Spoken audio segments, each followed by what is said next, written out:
It's Tuesday afternoon, and you know what that means. It's time for Randomity with the Random Christian Show. Today, we welcome writer and creator of the Submerge Universe, Demetrius Witherspoon. Brought to you by Neil Getzlow's book, Unmasked, Conquering Sexual Sin and Walking in Victory. Order your copy now at neilgetzlow.com. Use the code RANDOM for a 10% discount. The Random Christian Show is proudly supported by The Advisor. The Advisor is a Facebook group composed of multi-talents such as actors, directors, artists, writers, and more. If you fall into this category, contact them on Facebook at The Advisor. Intro music provided by The Dead Campers. Check them out at deadcampers.com. That's campers with a K. Next week on the show, The Random Christian Show is actor Einar Haraldson, plus random questions of insanity. With us as always is the voice in our heads, Matt. My name is Andy. Now here's your host, a man so random, his password is never the same thing. I think it's up to Christian556 at this point. Yeah, that's right. Here he is, everybody. Christian Random. Well, now I've got to change it again. Thanks, Andy. Okay, yeah, so it'll be Christian557 tonight.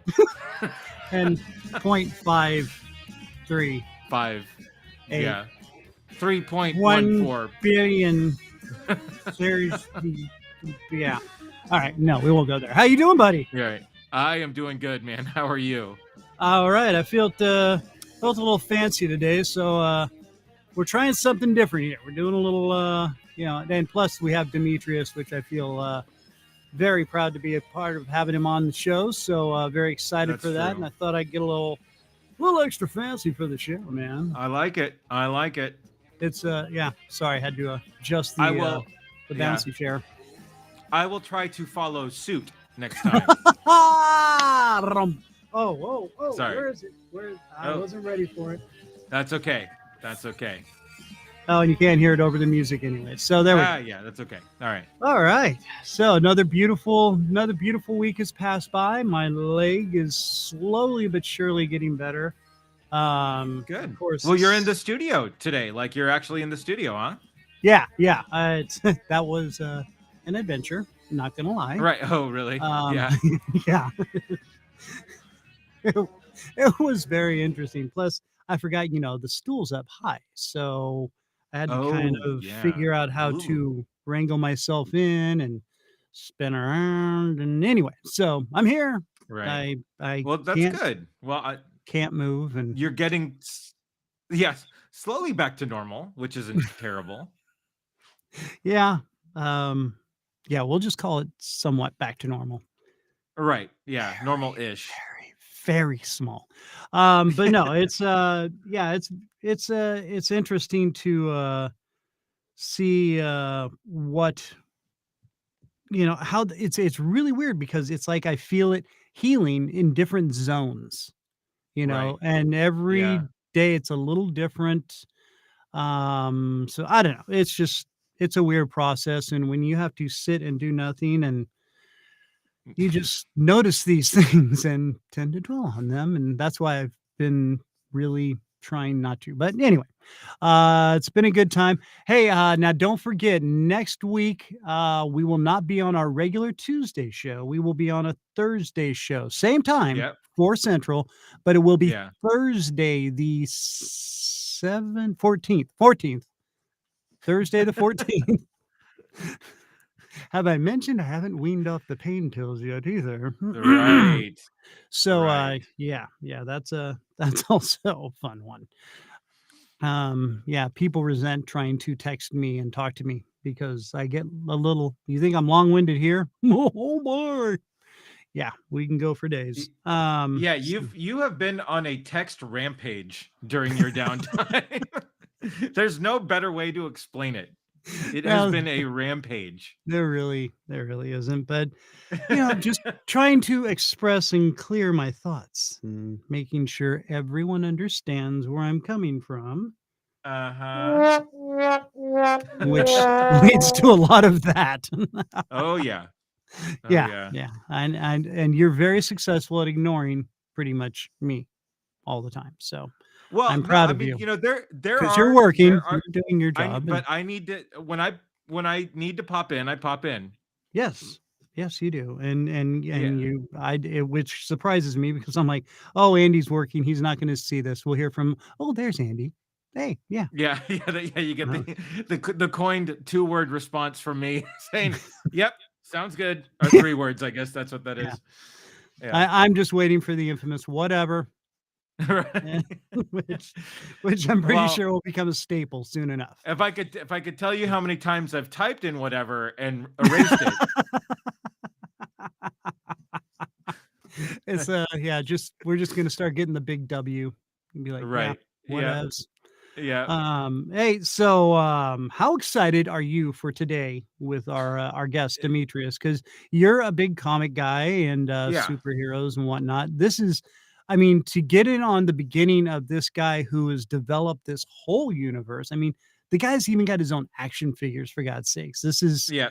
This is so cool to be seeing how all this has transpired and come about. And the one thing, and I was thinking about this the other day, how cool is it just to have your own universe, your own comic superhero universe that you've developed and the bonuses of such a thing. And No, I, absolutely. I kind of I shot I you the idea. I could come up, I think, with 12 really good reasons it could be cool to have your 12? own 12. 12? What an odd Yes. number. I Why know. 12? Isn't That's that just fantastic. weird? It's just It weird. is, but 10 was trademarked, so we could not go with 10. But, Right, exactly. and, maybe maybe we should start bumping it down to 9 or 6, I don't know. You know. Yeah, but, anyway, so, hey, we happen to come up with 12 reasons why it's cool to have your own comic universe. And, Yeah, and yeah. number 12, you own all the first editions of everything. None of you bastards gets the first copy of anything. That's right. Yeah. Number 11, chicks. Yeah. It's all about the chicks, baby. That's what Oh, I'm yeah. saying. Yeah. Yeah. And I Yeah. No, noticed I had a absolutely. typo there where it said checks also. And I thought that was intentional, actually.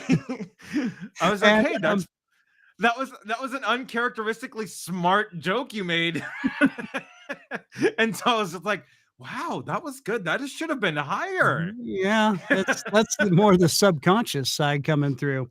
Chicks and checks, babes and men. Right. All right, Yeah. yeah, that's, But then right. Yeah, exactly. Yeah.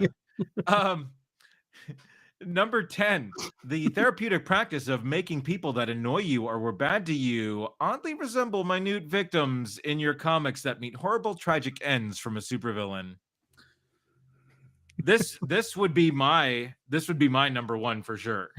Yeah. Oh, yeah. That would be like, Like, yeah. yeah. I remember No, Bob and accounting. anybody yeah, right. Yeah, anybody who's wronged me would meet a violent horrible end for sure. Yeah. Okay, number 9. You get cheap concessions from the vendors at the Comic Cons. Oh, yeah. You know, that's a definite Those benefit for sure. big Yeah. pretzels and oh, hmm. Yeah. I'm thinking of some big bonuses there, man. Um, Some big deep fried bonuses. yeah. Number 8. You've gotten your own stalker. Well, kind of. He just never leaves his parents' basement and just stalks you through social media, which is thankful because the restraining order Demetrius has on me ended today, so I'm able to be here. Right. So we're all good. I was gonna Yeah. So we're all ask good. about Yeah, that. I we're in the clear. Yeah. forgot to follow through on that one. Sorry there, Demetrius. Right. But hey, I'm glad those are good. You Right. actually have cosplay security guards, and you have them act out your favorite battle scenes at your will. Now that would be cool. You're like, No, "Ugh, God's joust." Yeah. right. No, absolutely. Like if I were any way, shape, or form famous and needed security at a con or something, like they would be Gamorrean guards from Return of the Jedi, the big green guys, the big green big light guys. They would be my security for sure. Yes. Beautiful. Oh yeah. No, Yeah. I definitely like that. Okay. Now, number 6. Number 6, you have people removed from Comic-Cons for asking questions that annoy you. With your cosplay Gamorrean guards. They That's just right. walk up. That's right. They just walk up, bonk you on the head and then take you away. Yeah. Guy's like, all right, dude, your foam rubber mallet's getting annoying. I'll leave, dude. I'm assuming it's foam rubber. Could be a hard plastic. No, it very well could be. Yeah, which could be pretty annoying. Right. We got to get a laugh track. We really need I will work on that. I promise that will be there for the next show. Every action figure is anatomically correct to your specifications. Hey, there you go. Hey, Bobby, what are you doing with that doll? It's mine. Leave me alone.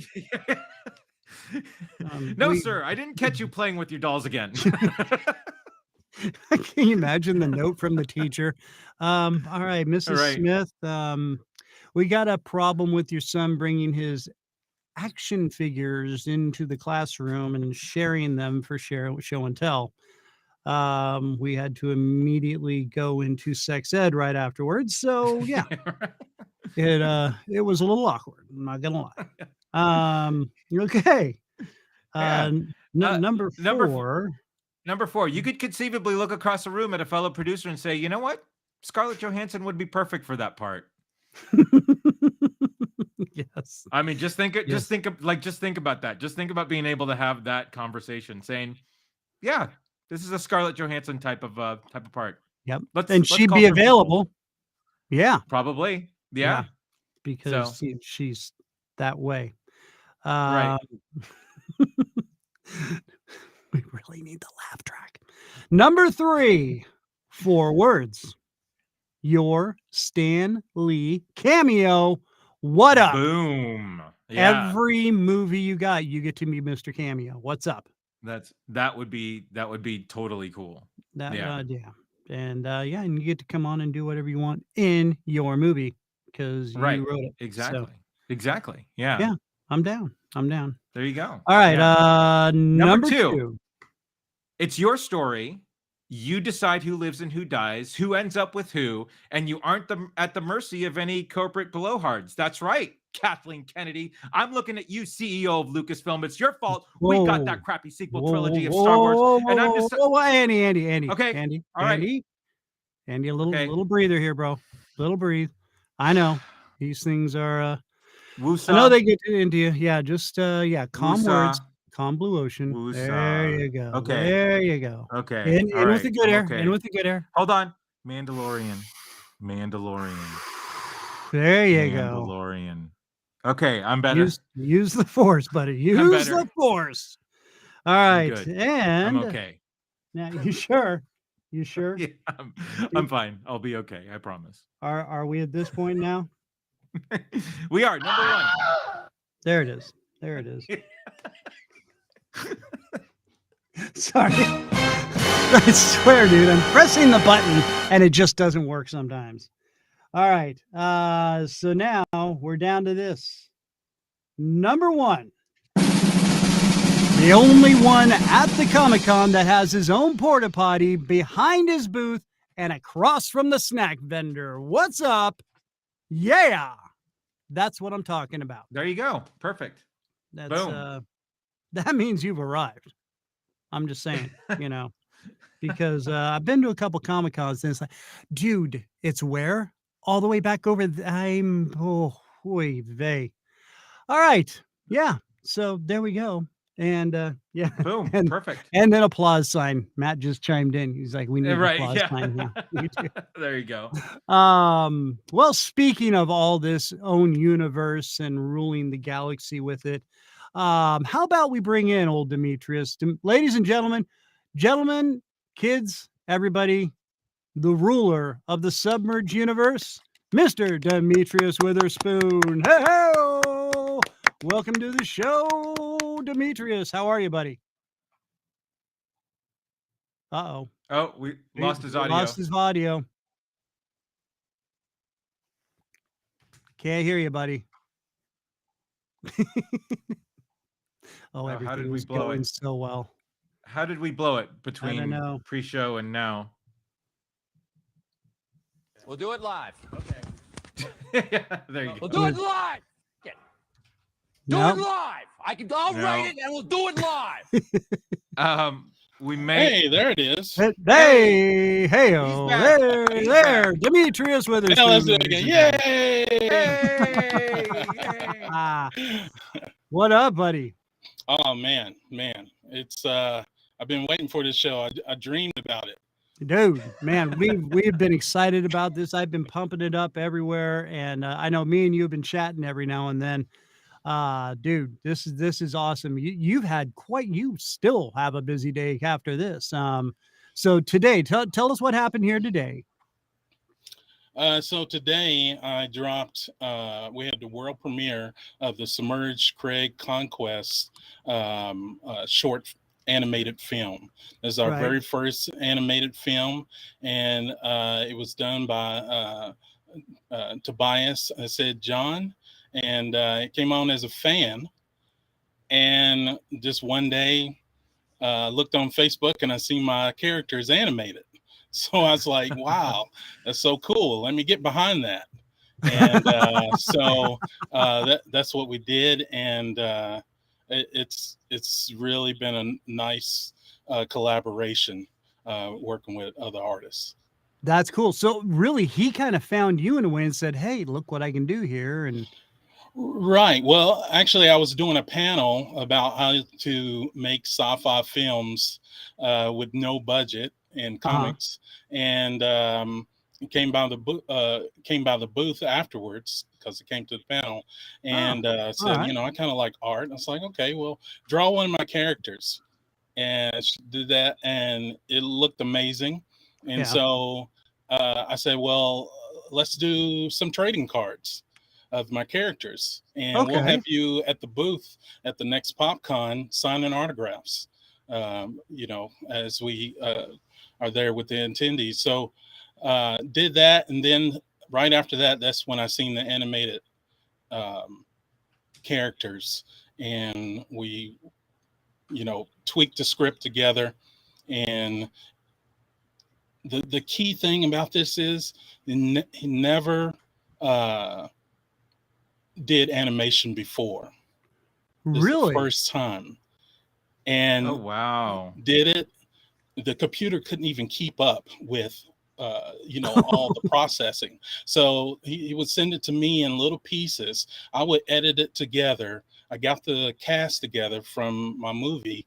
They voiced the characters. I did the sound and everything, and kind of got my little acting in there also. Your cameo. Voiceover. And we sent it over to different film festivals and Oh, Best Picture, Bestable film festivals. yeah, you have been winning awards all over the place. And a quick shout out to Angel Val here. Thank you for joining us.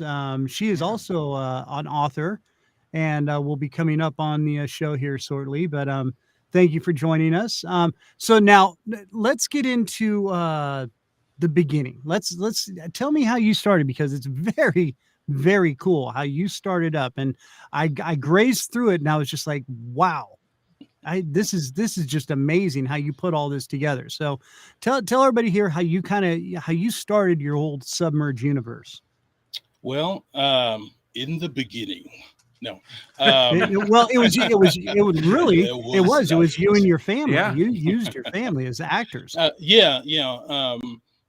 I started in R&B singing, and I wanted to do some music videos, and I borrowed some money from my brother, and I looked at YouTube with my 14-year-old daughter, and we started making some music videos for me, and a lot of people liked it, and I said, this is what I want to do. I don't want to do music anymore.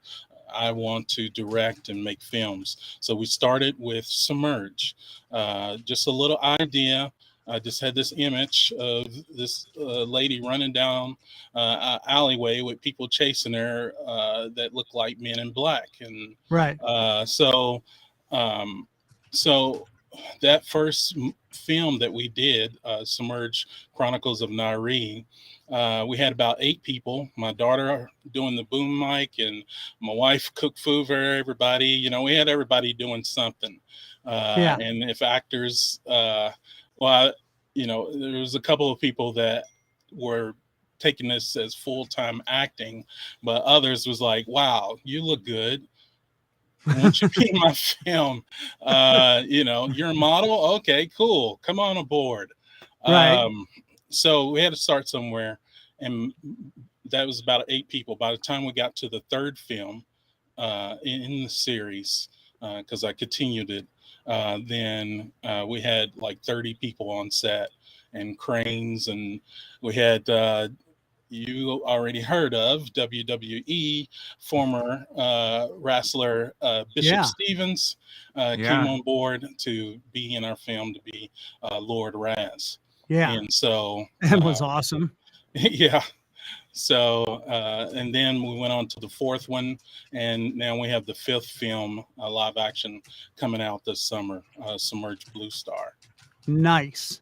And the cool thing about this was, which, I mean, you had no sets. I mean, you really went and shot, like, you found places all over. And now you're out in Indiana, correct? Right, Indiana. Okay. And so you just found places, like, you're like, this would be a good spot for that. So you kind of waited till it was fairly non-populated so you can go shoot, and you go shoot your scene right then and there. I mean, how many takes did it take to do some of these scenes? I mean, that is just, I mean, because you've got to be very present of, you know, traffic around you and things like that. So how hard was it to put all that together? That's just so cool the way you did that. Well, you know, it's guerrilla shooting. That's what it's called. So you're getting in there and getting out, and you find a lot of parks. You set your location in the woods, and we found some really cool parks that had like Roman, like theater kind of like feel to it, and water running down the steps. So using the parks and things like that. I learned after the first day that we shot and we started shooting, and here comes the bride and the groom coming down right next to us by the camera, and I'm like, oh snap, there's a wedding happening today. So I learned that I needed to call the park, the people that's over the park, and see the schedule of who's going to be at that one location that we was doing that. So and then so as we kept going, then we worked out of the Box Studio downtown Indianapolis, and that's where we started to build different stage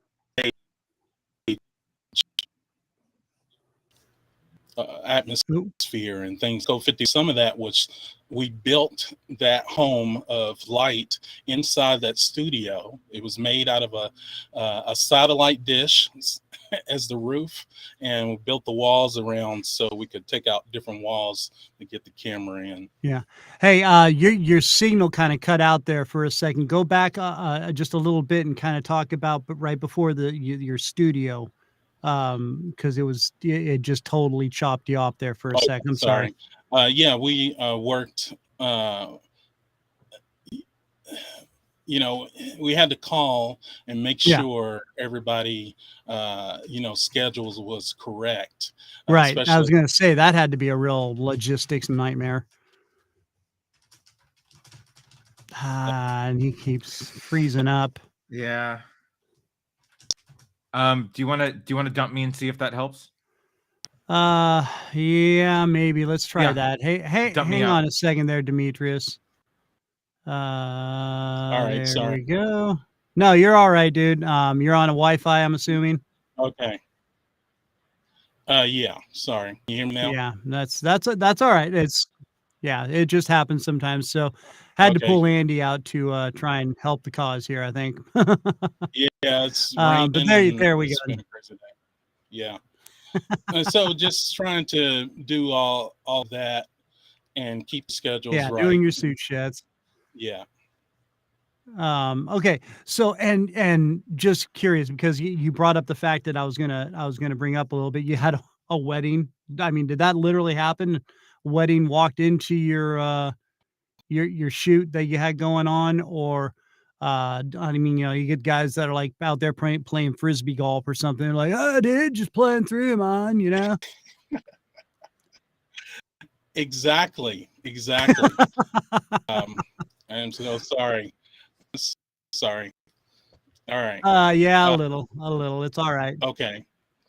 But yeah, exactly. Playing cornhole, it's like, can you go move them?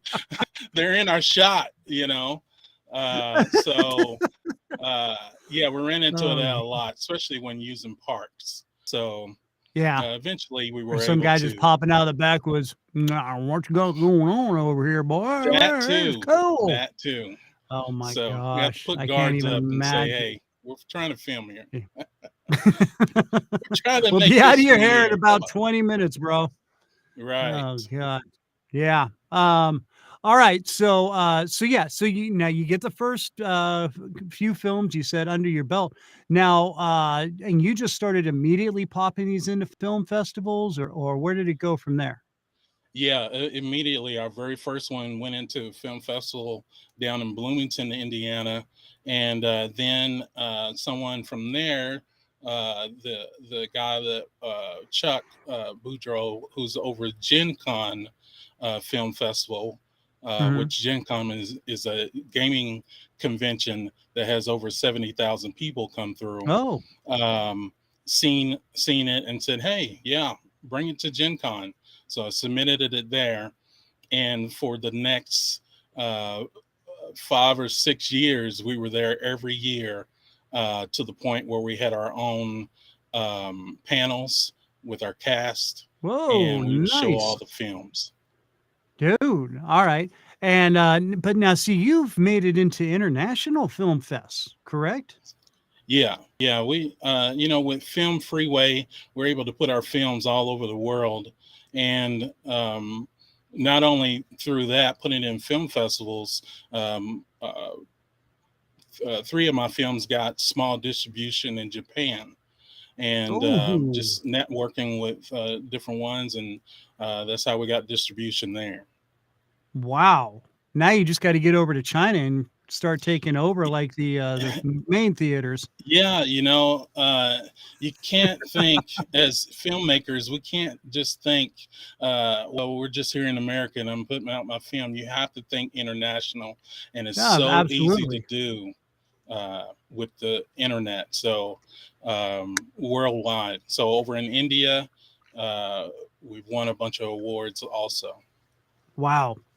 Um, so now, yeah, and again, I mean, basically anything you do nowadays, I mean, I think everybody kind of keeps forgetting, especially, here in the US, we forget that there is a whole nother world out there that we can tap into. And that's the one thing I loved about the interweb. Back in the days when I was in radio, I saw it falling apart, and I mean, as much as I love radio, it is gone down the drain. It really has. I mean, it's still essential, and I think it's a great format, but the way you hear it nowadays, it has just gone so far downhill, and Mhm. it's just not what it used to and can be, which is a great medium for entertaining people and keeping people in the know and having them fun with them. Mhm. But as you said, you spread instantly. You started tapping all the international markets, and that's what you need to do. And that's the great thing about the internet is you are just as accessible anywhere in the U.S. as you are in the UK or in India, like you said, or Latvia. I mean, you're everywhere. And where are you noticing your biggest recognition internationally wise? Um, Right now it's India. We've Really? won multiple awards over there, and Yeah. you try to figure it out. It's like, how's that hitting over there?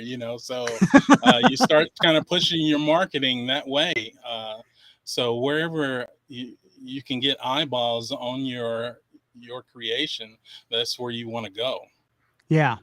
Now, how many? Okay, and with that being said, your films you've done now, are they all intertied? Are they all intertwined in some way, or do you have just separate? Like, I know Submerge with or the Echo 51. I'm sorry, which was one of your latest films. That actually ties into the figure, which is coming out here. But I mean, do they all intertwine, or are they all kind of their own separate entities, or how are you doing that? Well, I'm a big fan of George Lucas and Steven Spielberg and J.J. Abrams, all Yeah. that. So, Who isn't? uh, I mean, you most can't help definitely, but be, man. Those are right? great directors and great creators. So Yeah. So what I started to do is started to create a super story.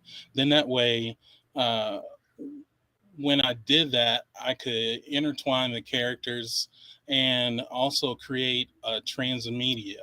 So with transmedia, you have your films in the middle almost, and then you have your comic books that expand the universe. You have your card game that expands the universe. You have your novel. mm, You have your animated series. You have your music scores that people can get into. And so all of this helps when you are able to have a super story that you can expand your universe. So at any place, dude. people can say, "Oh, I love your comics." I was like, "Well, I got 5 films that this is based off of." "Oh my God, let me go get those. Where do Right. I start?" Yeah. And Well, and now you even mentioned the card game. I forgot about that. yeah. And because that is very huge, and in the role playing world and whatnot. Mhm. Now, did you develop the whole card game, or did you have somebody kind of collaborate with you on that?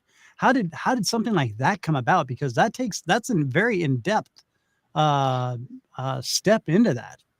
Yeah, I do a lot of collaboration with other artists and other people because, uh, you know, not only am I living my dream or doing my vision, that Right. brings them on board also, and they're able to do something that they've always wanted to do. So with the card game, my photographer, Brett Robinson, I reached out to everyone and said, "Hey, I want to do a card game." Because I've been going to these gaming conventions and seeing, this world building happening with RPGs and card games and things like that. Yeah. So he's like, "Hey, I've created some games before. I would love to tackle that." And so he created the Submerge Universe, or the Submerge Echo 51 game, based off my movie that's on Amazon Prime. And it's really so Nice cool. plug.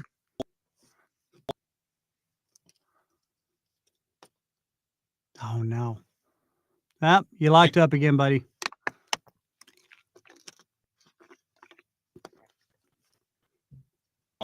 Oh, must have a big thunderstorm rolling over him or something.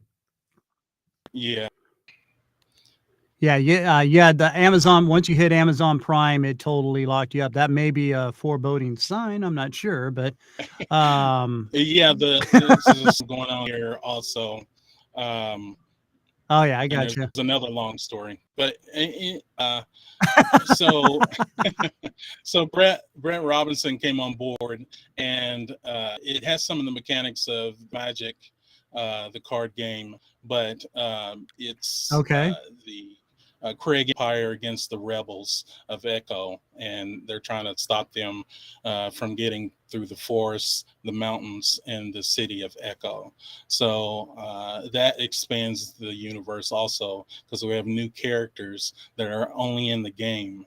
So now I can pull characters from that and put it into the comics or into the movies, and people will start Right. to recognize that. Wow. And then, I mean, and you even went as far as in depth as I mentioned earlier, your action figures. Now, how many action figures do you actually have in your lineup right now? Well, right now, these are the action figures. Let's see, he's got them in Yes. there. So this is the figure Yes. who's in the live action, and he's about to get his own comic. And also, this is his nemesis, Red Nova, who's also in the upcoming comic that I wrote that's coming out this year. So we got the action figures. We got a total of 3 of the action figures, but we also have Funko Pops Oh, of nice. each one of our characters. So there's let's see, 6. There's 8 of these, and so this is 51X, and Yes. actually 51X has her own comic, and she will be showing up in the Blue Star film that's coming out this summer. Ooh, nice. Nice. All right. Hey, let's we gotta do a quick commercial and then we're gonna come back and I'm gonna bring Andy back in because I think we've got strong enough signal. I'll try and bring Andy back in because like I said, he's really in all this too. And I Okay. know he's got a billion and one questions as well, like All me. right. So I want to have him have that opportunity. So give me just a minute. We're gonna dismiss our live chat here for a second while we do that. And I will bring you back in here just shortly. If you'll give me about 75 seconds or so. Is that cool? Oh yeah, I'll be here. All right, buddy. All right. I'll be right back with you. And now a word from our sponsors. Let's bring them back in here and we shall do that now.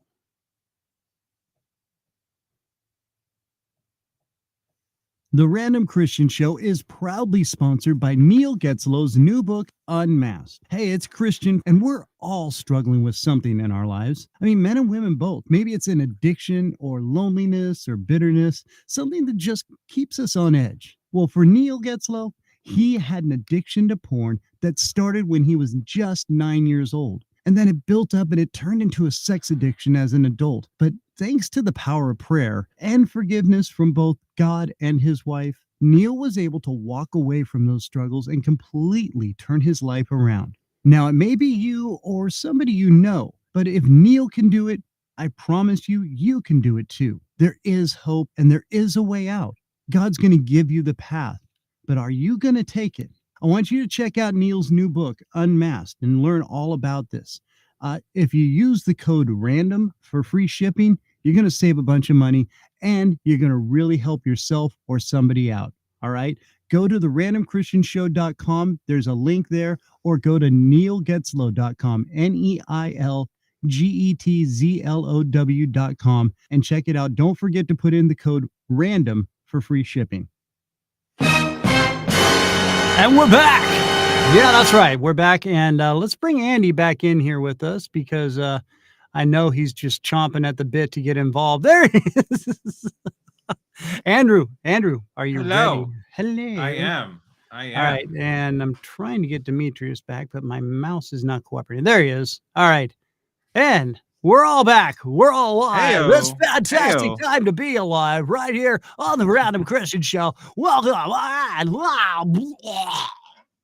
Okay, sorry. I'm over that now.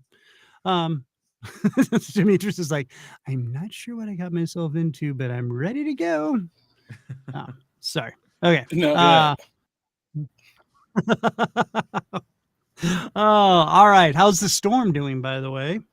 hopefully it's dying down. So it's been a long day. Yeah. Like my internet crashed at my home, so we have no internet. So I had to come to work and say, "Hey, I'm patching in." Wow.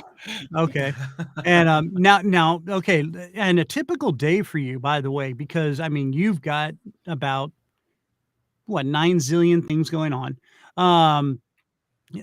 What time do you start? Because I know you're up late because I'm up late and I start early, and I notice you start early. So what's a typical day for you? What time does it normally start?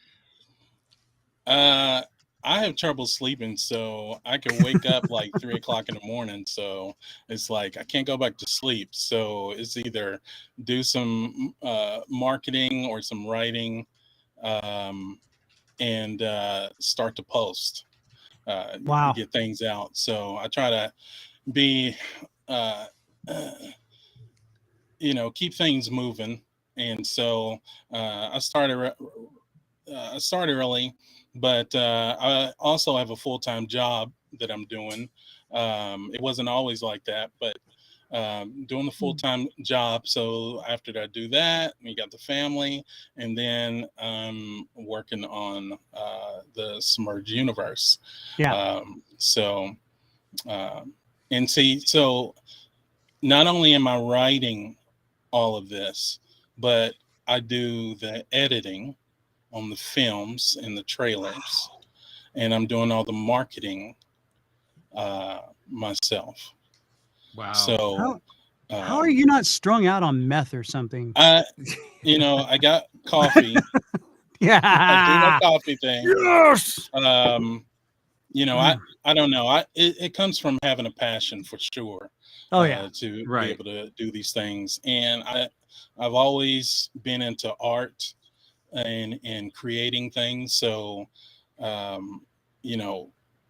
it saves me money also if I'm doing my own logos and posters and things like that. So Right. Now, and again, I'm kind of jumping all over the place, but now when did this all start for you? I mean, as you personally, when you were a kid, like you first saw Star Trek, or what was it that really got you motivated into doing your own thing here when you were young? well, most definitely, I'm a '70s kid, so there was Star Wars, and I remember the first day going, or the night that we went to Empire Strikes Back, sitting on the side of the theater, and it was just packed, and Yoda's Yeah. head was just like, so that, and so all those things, Star Trek, also, the Wrath of Khan is like my favorite Star Trek out of all of them. I love Star Trek.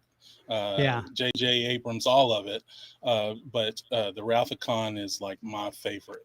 Well, and James, our mutual friend here, he's the one that brought me to you and said, this guy is like the next Gene Roddenberry, the way he hustles, the way he creates stuff, the way he comes up with his, and that is one thing I'm just going to quickly point out. You keep a lot of realism in your sci-fi, which I think is awesome and amazing. And that's kind of like what Roddenberry did. He's, this is not too intangible.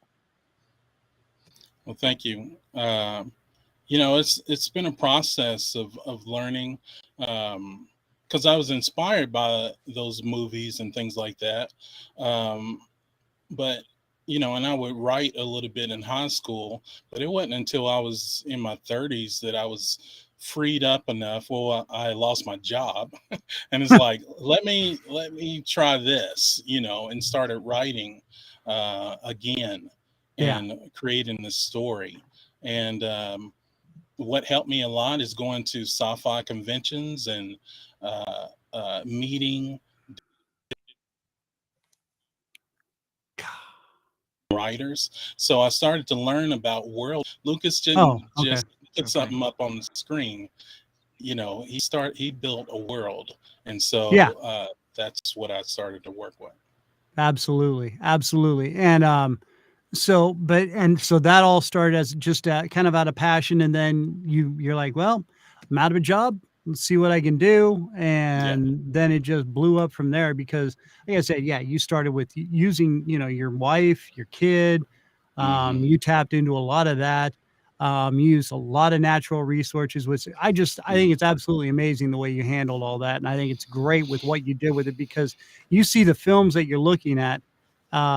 It's great. You have no idea that you're in the middle of a city, or you're out in just some city park, which was another thing I thought of when, like airplanes flying by, when on some of your screenshots, you have big wide open sky shots. I'm like, oh God, can you just imagine all of a sudden like a news chopper? It's like, oh Yeah, man. it's like cut, go back to Yeah. one. Yeah.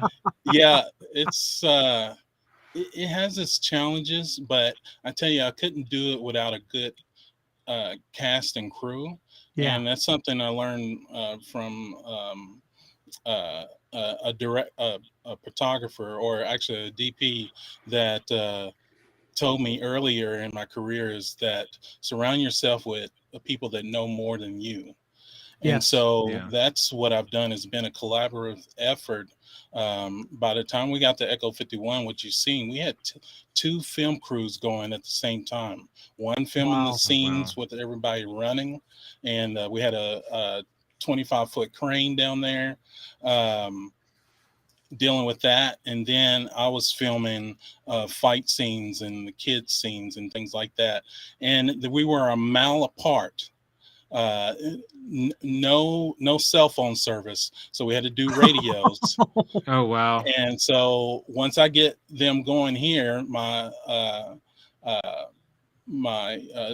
assistant director would stay with that scene. I would drive a mile down the road to the other scene and direct and see how everything was going down there. So I couldn't do it without amazing team and the visual effects guys. Oh my God. So you're doing two different films at the same time? Well, we were doing one film. We was at a campgrounds, and so to get a lot of it done, we had to shoot at two different places. And so we were doing fight scenes and everything there, and then they were shooting down there. So I had on the B team down there. So I would drive down there, check on them, and yeah, it was amazing time. Wow. Oh my gosh. Okay. Well, now I'm exhausted.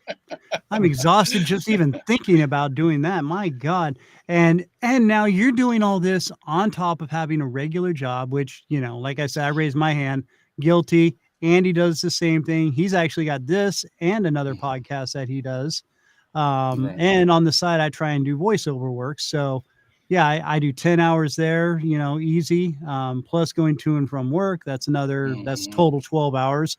And then, everything else in between, especially, keeping your family. Man. Yeah. And how, are they really cool with it? Are they all very accepting and understanding? Yeah, I think they're kind of all submerged out, but we're still. They're like, no, I'm submerged up to here with the submerge. They were in the movies and everything when we started. So my wife is a good actress. She just don't. She's like, I'm not. I said, but you did good. And no offense, baby, but you're cheap hire. Supportive. Yeah. Go ahead.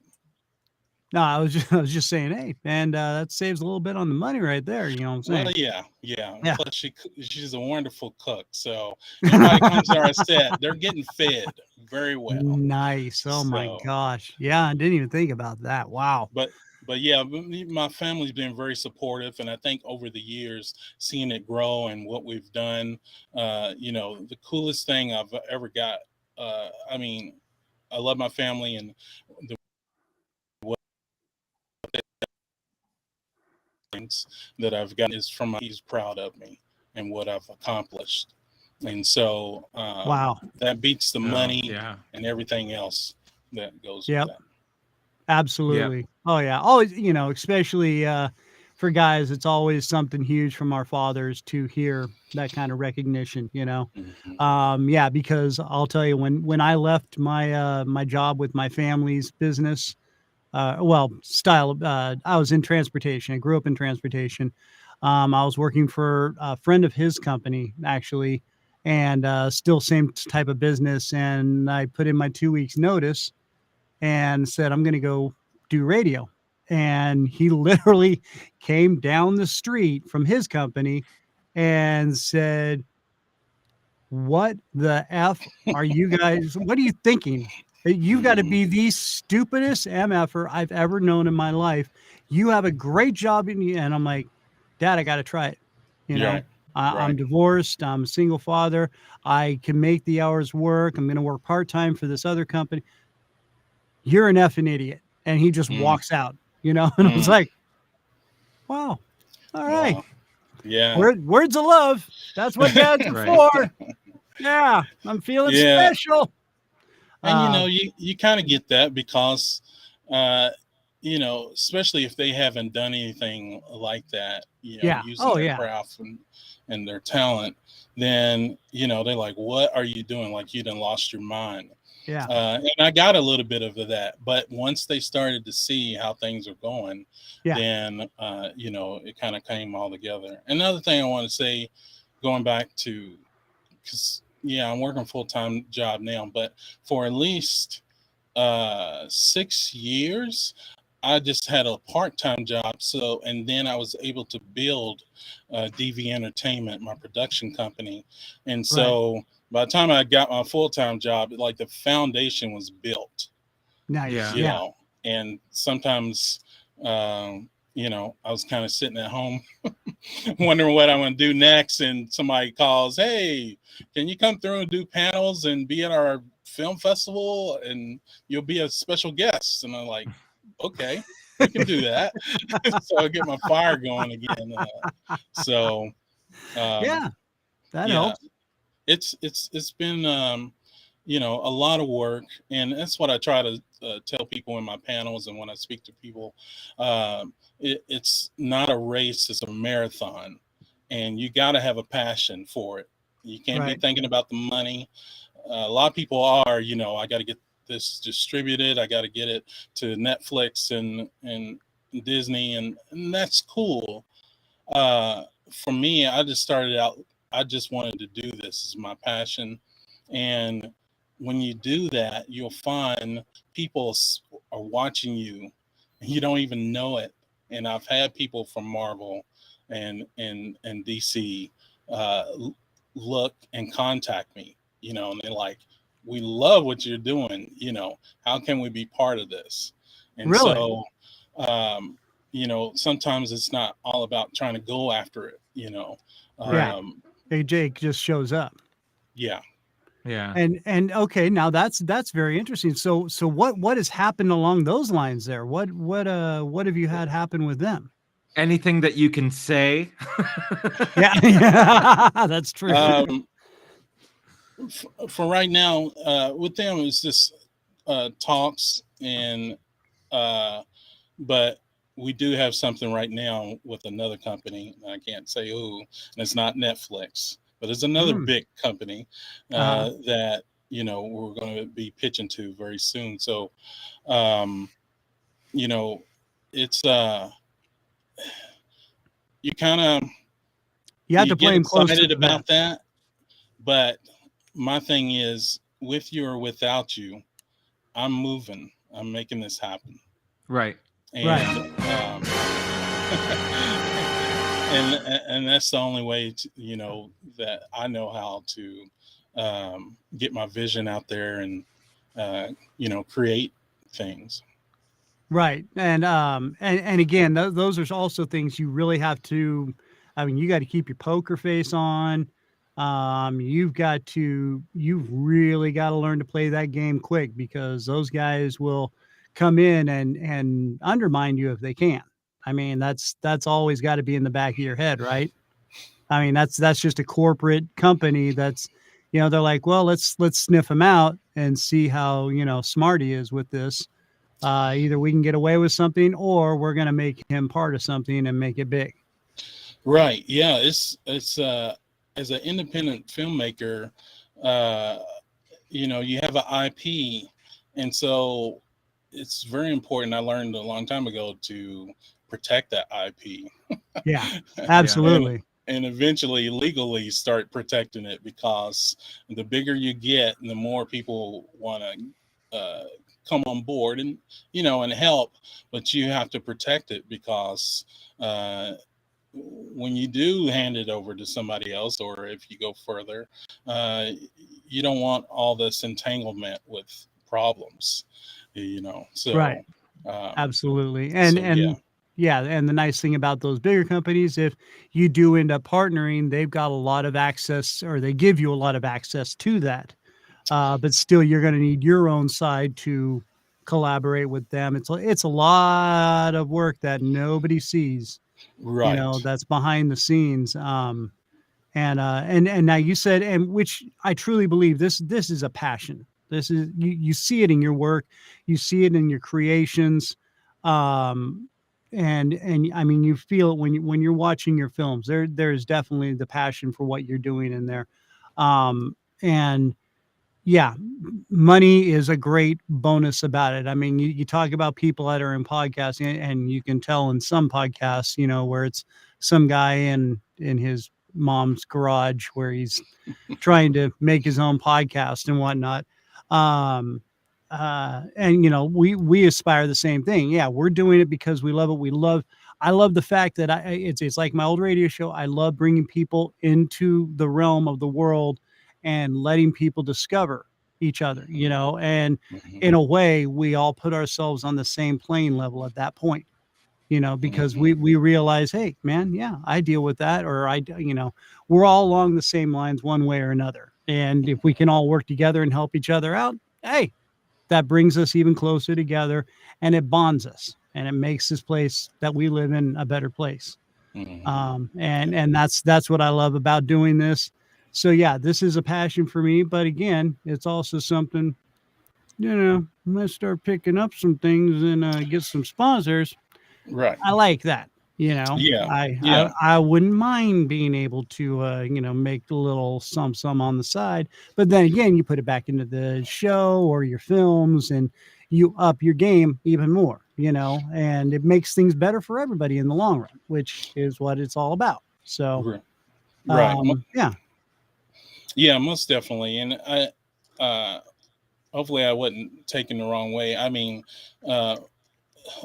ultimately, because you need money to go to the next level, right. Each time, and you want to get better at your craft.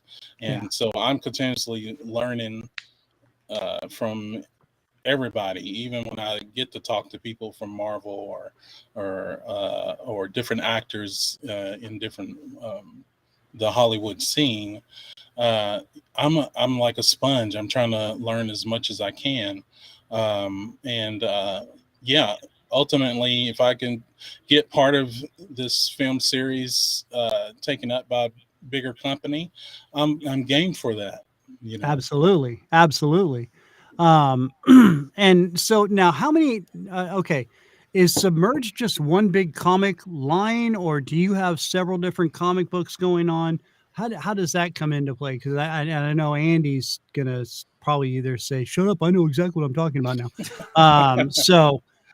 It's a valid question. No, it's good because different universes sort of pick on different things. There's your straight sort of storyline where, let's say, like a Brightest Day, Darkest Night storyline, where you're telling a story with different characters in it that aren't necessarily the versions of those characters that we know and love, or there are different characters that have their own line of books that all play into each other. So which one is yours? Yeah. And by the way, here's the disclaimer. Here we go. There it is. We're nerds. All right. Yeah. So for sure. Now we're all on the same playing level. All right. So 5 films. Let's expand that world into the comics. So I created new characters, or I created comics that were based off of characters already in the universe. Okay. So just like Light, who's in Echo 51, and then the Figure, he showed up in her comic briefly. That was my very first comic. So I wanted to tell a story about her later on in the future. And that actually kind of ties into my film series. So if people are watching the film and they're like, wait a minute, that character was only in the comic, Yeah. This character, like this again. I do a lot of marketing. So 51X, and again, this is Lord Raz. If you've seen Bishop Stevens, that's his character. Yeah. 51X actually came from, I had a perfume, unisex perfume oil that I was selling called 51. And so I created this character, Android, and I really liked the character. And so I had the actress come on board to be in the films. And so now that 51X character is going to be in the films, and she has her own comic book. Yeah. Boom. That is very cool. Dude, that is that. Okay. So, and now how are you finding all these people? I mean, this one, yeah, obviously you got on as an actress. Now, like Bishop Stevens, I mean, are you putting it out on the web? How are you reaching out to these people? Is this all through the Advisor, which is that Facebook page that we're now proudly supported by? Where do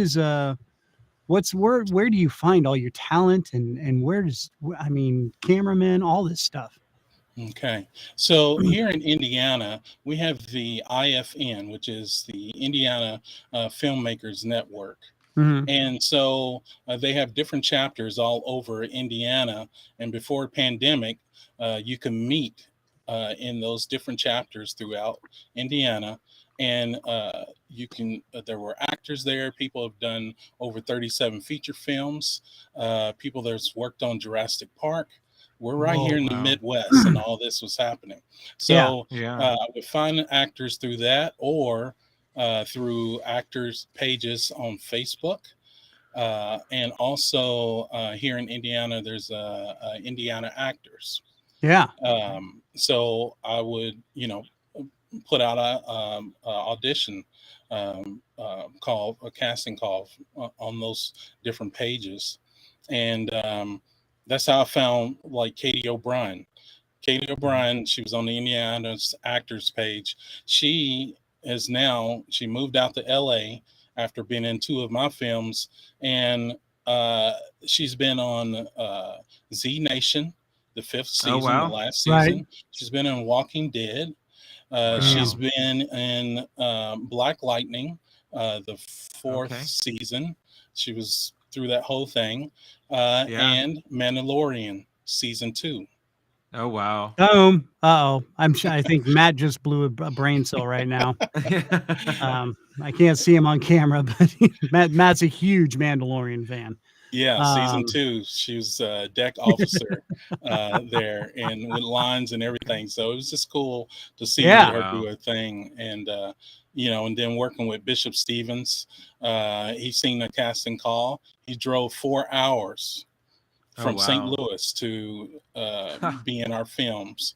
And then as he was getting going, he's been going with WWE wrestling and everything else. Right. But he would film with us, then drive up to Chicago to be on Chicago PD and Empire that was on Fox.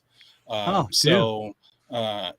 really seen Bishop grow, but he worked so hard. And now, with being on different movies on Netflix and things like that, he's, really. Damn it. So, and he says, "Don't give my character away." So,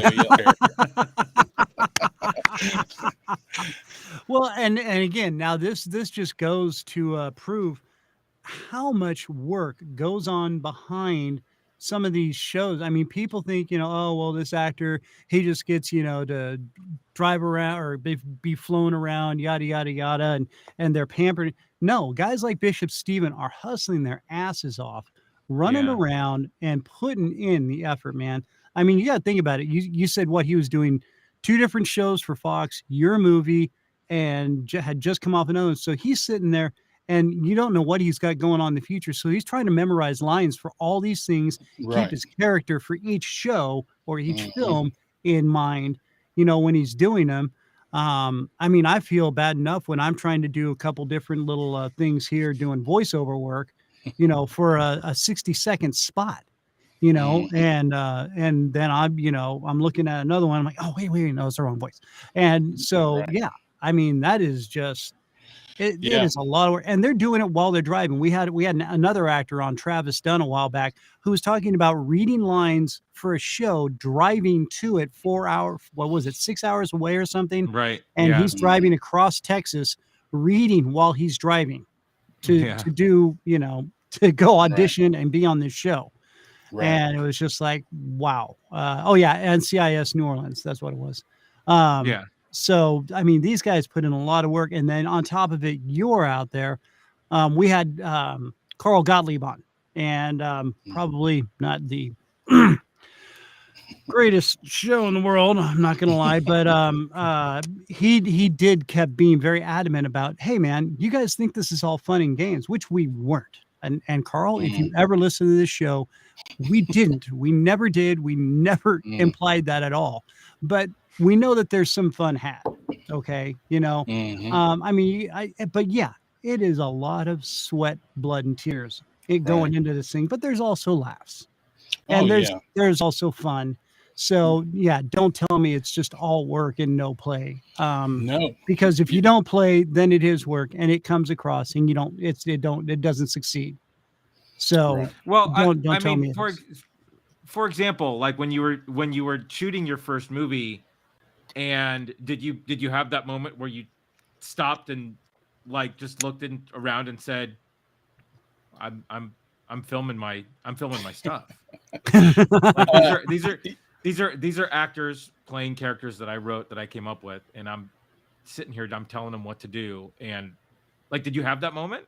Yeah, I did. And it was a few of those, because the first one you get as a writer and a director is when you go to the script read, and they all start reading the lines from the script.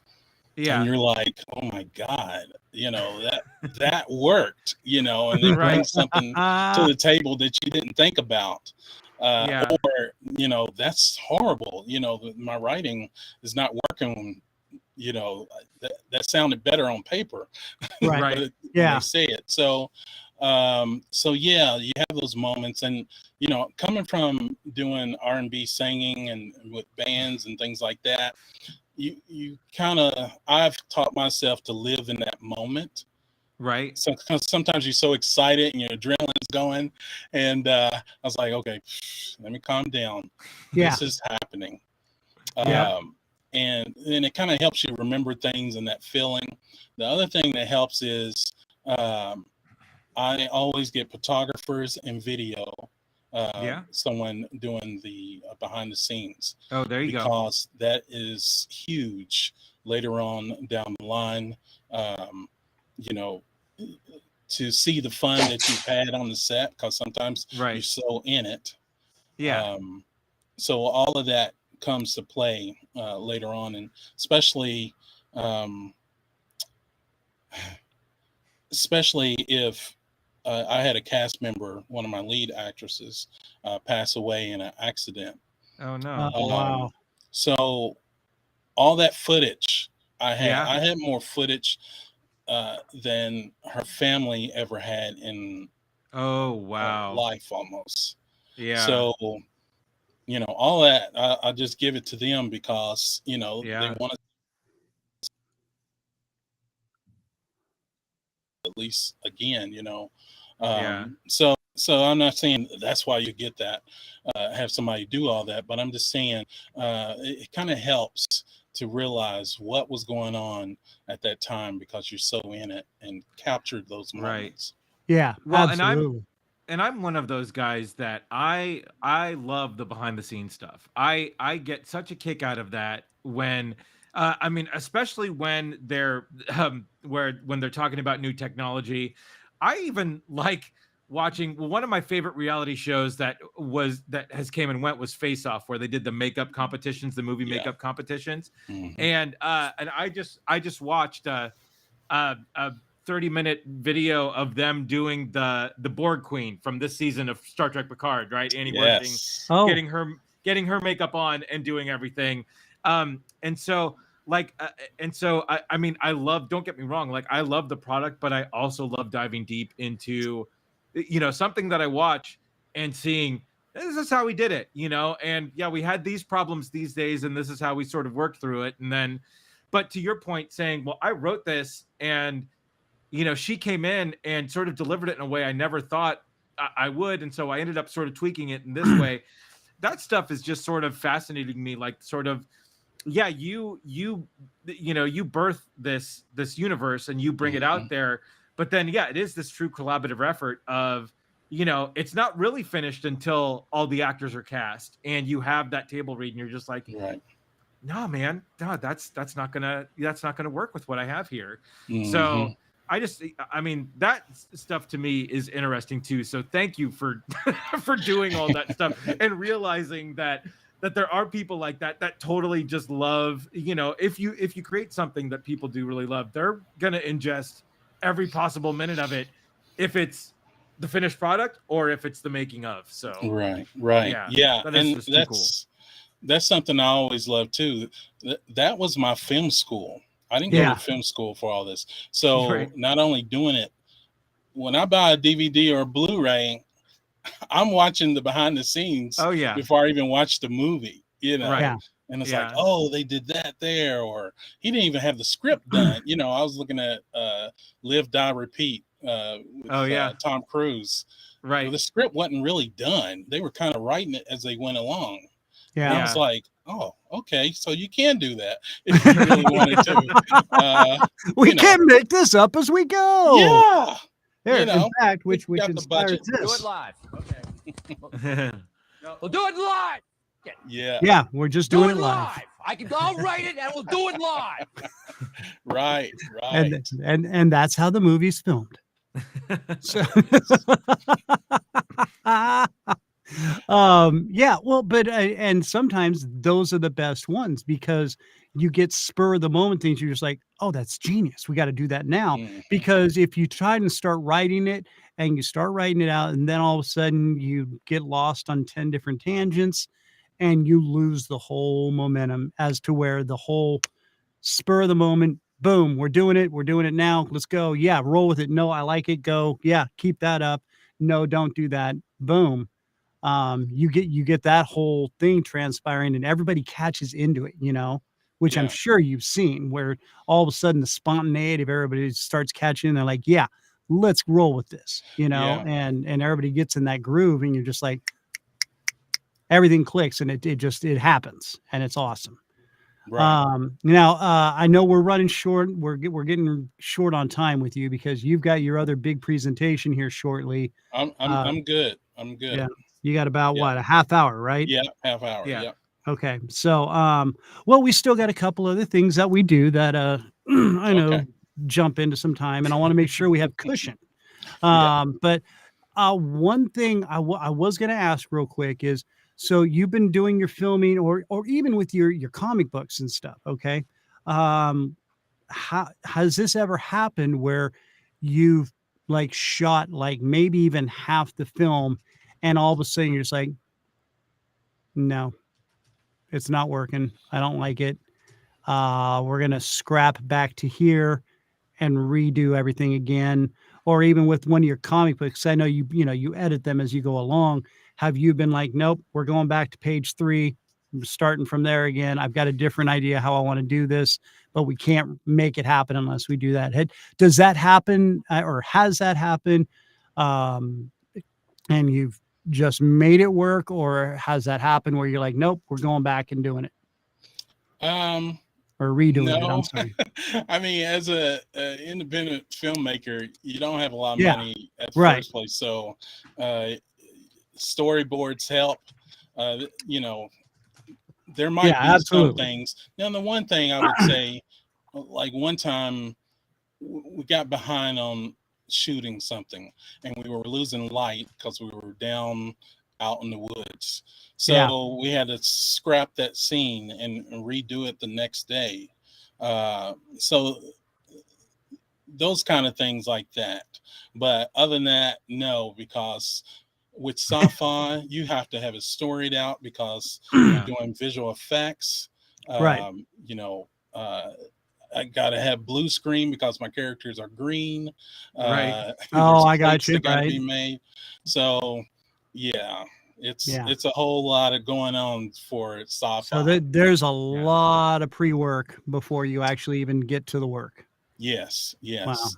man, And that's having amazing. visual effects guys on, if possible, on the site, the location, so we can make sure we're doing it right. So when it gets back to editing, oh yeah, we can chroma key all that out. Yeah, no, got to make sure everything's lit right. All the characters are lit right. You can't skimp on any of that. And having the VFX guys there, because it's going to be their problem, in a couple of weeks. Where that's a big deal. So Wow. Yeah. Okay. And now, as I've been kind of alluding to, you've got a big announcement coming up almost immediately right after this show, which I, again, so appreciate you taking the time to be here today. Let's tease some of that a little bit and where people can find out about it. What do you got going on after this now? After this, we just dropped the world premiere of the Craig Conquest, the animated short film, and it's won awards over in India. So we put that up on YouTube, and soon it'll be on other streaming platforms. And so today at 7:30 p.m. Eastern Standard Time, we are talking with the writer and animator, and also the cast. Okay. And so we're going to be doing a live behind the scene reunion with the Submerge Craig Conquest cast. Okay. Now, okay. So are they going to be able to find this on YouTube? Do they got to go to #Submerge? How can they find this? It will be on the Submerge Universe page on Facebook, and also Submerge Universe YouTube channel. And we'll be live. So they can just type in Submerge Universe and they should Yeah. be able to find all the links and everything to get Yeah. there. And for any other stuff, submergeuniverse.com, I'm assuming, correct? Or DV Entertainment? DV Entertainment Pictures with an S.com, which the site's under construction a little bit right now, but it will be back up this weekend. But dventertainmentpictures.com, you'll be able to find all the movies, and also Submerge Universe VHX.TV, which is our streaming service that we have. Oh, okay. Whoa, dude, man, what else don't you have going on? My God, I'm working on getting our own coffee. We just have our for the premiere of Echo 51. I collab with a local popcorn company, and we had Submerge Universe popcorn cans. That's great. And you'll see people walking around the convention, sci-fi convention, with their tin, eating their blueberry cream popcorn. Oh my God, that's genius. That's incredible. That's incredible. And did you accidentally tease that you had your own coffee at one point? Oh, well, that's something I'm thinking about doing next. So okay, so we're all coffee people here. What kind of coffee do you prefer? For me, I like some of the flavors, but dark roast is what I like. So I'm a French roast espresso kind of guy. I need the and my wife's like, it doesn't have as much caffeine. I'm like, it's not about the caffeine, it's about the flavor. I like that bold, rich, slap you around flavor. Right. And so I'm kind of that way myself. But it doesn't mean I enjoy other ones. And I'm not flavored wise. I don't know. But I get it. So if you I want to know about the coffee thing too. We'll put you on the list. Well, right. And what is the coffee producing planet in the Submerge Universe? What is it? Well- Because it's all about the packaging at that point, because then you have to. Right. Well, as soon as I know, you will know. Okay. And, Okay. All right. Yeah. I'm gonna need a little more backstory. I need to know where the coffee comes from. And Oh, speaking of that, Oh. I know we've talked about the marketing and things like that, but what the Submerge Universe is it started out with a lady who's pregnant and she gets thrown into a multi-universe and she has to find her way out and find her child. And because of this submerge experiment being done on different species in different universes from the Craig Empire, they have to find a way to stop this Craig Empire. And some of the ones they've experimented on, they get certain kind of powers. Okay. And so when I come out with Submerge Blue Star, there are going to be some things that are going to be answered because people have seen Echo 51 and they've seen the rest of them. And so people will be able to watch all 5 films straight through and they're like, okay, this is why this is happening. I was going to say that even just in Echo 51, you can tell it starts from somewhere and you're like, okay, why is this going on? And then you're like, okay, you start getting caught up with that. Then all of a sudden you're like, okay, what happened? Wait, no, wait, I need more. Hello. And so that these will all be answered soon is what you're saying. Yeah. And no, that's very, very exciting. And we're going to have links to your website and stuff like that on our website. So if anybody needs, it'll be in conjunction with the show on the website. So if anybody needs to get a hold of that, that's www.therandomchristianshow.com. You can go right there and get a hold of Demetrius. Let's do a little thing we like to do real quick because we are getting short on time, and it's called Random Questions of Insanity. Oh, did I step over you? I'm sorry. I apologize. It's the suit. It's throwing me off. Yeah, there you go. Yeah. So I want to start with one, just because you are a comics guy and you have your own universe. But outside of your own films, what's that one superhero movie that comes out that you need to see right away? Oh. That's coming up, or just no, that let's say they're gonna make any movie on any comic book character. Like, what's that one character outside of your universe that you need to go see that movie right away? Like for me, it was Iron Man. I was any Iron Man. I'm front row. That's happening. Got to go. Yeah, I enjoyed Iron Man. Batman is mine. You just gave Andy a hard on. For me, 1989. Yeah, Tim Burton. The original movie. Oh, that was the best. Man, I just Michael remember like it Keaton. was yesterday. Yeah. I come from a small town, so it was only a 2-screen cinema, and lines out the door. Oh yeah, everybody had on their Batman stuff. So yeah. Okay. All right. No, good. And that was awesome. I remember me and a couple of my friends. I had a '68 convertible Bug, and we like every theater we went to was just jam packed. And we're like, you know what? It's playing at the drive-in, and we're like, dude, it's gonna look totally queer if we go. And we're like, screw it, don't care. And so we all went. We were all huddled in my Bug, and we're eating popcorn, and we're watching the movie. It was so funny because we were like, shut up, what? And we were like total nerds. And but we just the best, awesome film ever. Man. All right. So what is the best James Bond film for you? Oh, he's locked up. Oh, there he goes. Uh-oh. Yeah. All right. Try that one more time. Okay. What is the best James Bond film in your opinion? Oh, man. How'd you know I love James Bond, boy? It's close between Skyfall and the last one. I love those two. No Time to Die?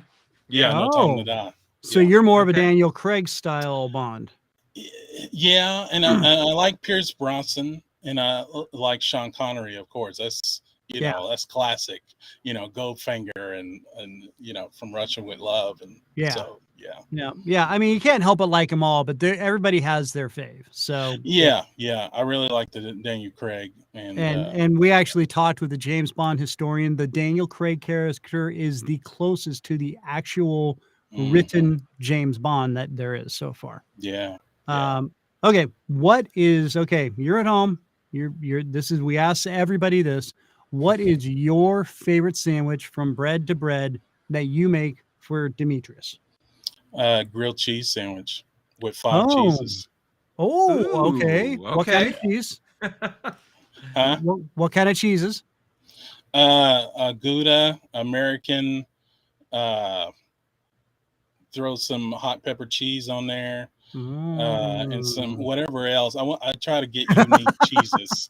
So I just go to some kind of, little side store and say, what cheese is that? Let's try that. Yeah, I got you. What That's kind of great. bread do you put it on? It just depends, but usually wheat. Okay. And do you use butter or mayonnaise? Oh, I use butter. We need Okay. Butter is better. Yeah, well, I'm kind of like that, but I have tried the mayonnaise option. It's not bad. Yeah, I'm not gonna lie. Yeah, my wife snuck that in on me, so it's good. It's like, something's a little different here. All right, Andy, you want to pick one? Yeah. Is there a celebrity you would like to punch in the face? Oh yeah. I'm a lover, not a fighter, even though I got action scenes in my films. So you're taking a true director's point of view right now. Yeah, no. We totally appreciate that. That is a fully legit answer too. Yeah. So yeah, and there is no wrong answers to these. They're random questions that we ask a lot. Okay, you have a choice to save the world: Iron Man or Batman. Who do you choose?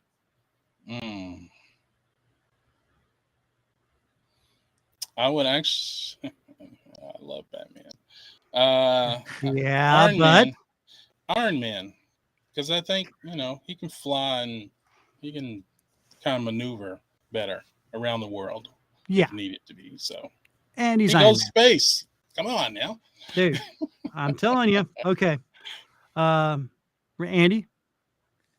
No, you pick here. My list went away real quick. Who wins in a fight, Kirk or Picard?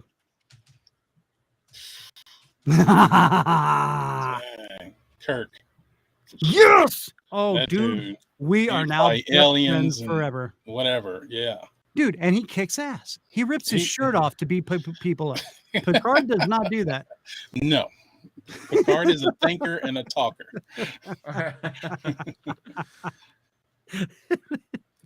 He's a little jibber jabber. Yeah. What is the most ridiculous fact that you know? You're like, well, there's a list.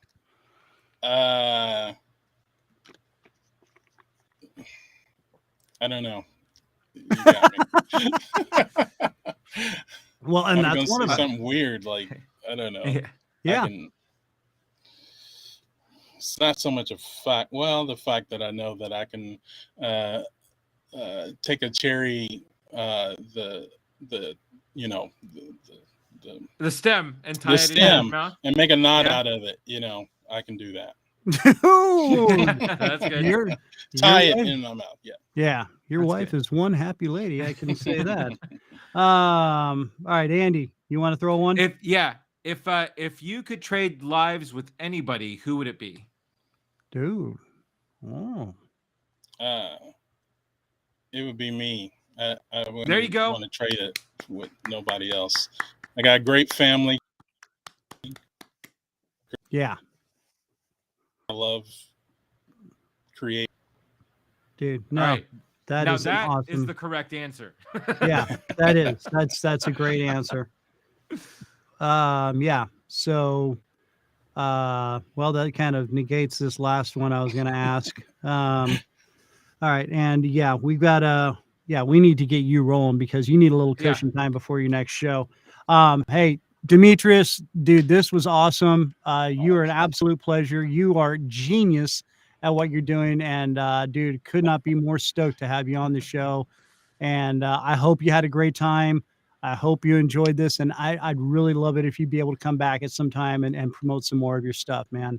Yeah, most definitely. I really appreciate being on the show, and you guys are phenomenal and keeping it moving. And I really enjoyed it.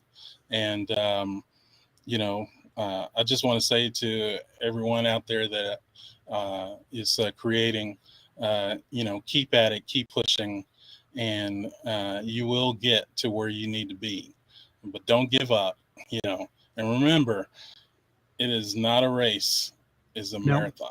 Yeah. There you go, dude. Those are awesome words. Ladies and gentlemen, Demetrius Witherspoon of Submerge Universe. Watch him. Go check him out on the YouTube. And I'm sorry, now I've already spaced out the other channel that you were on.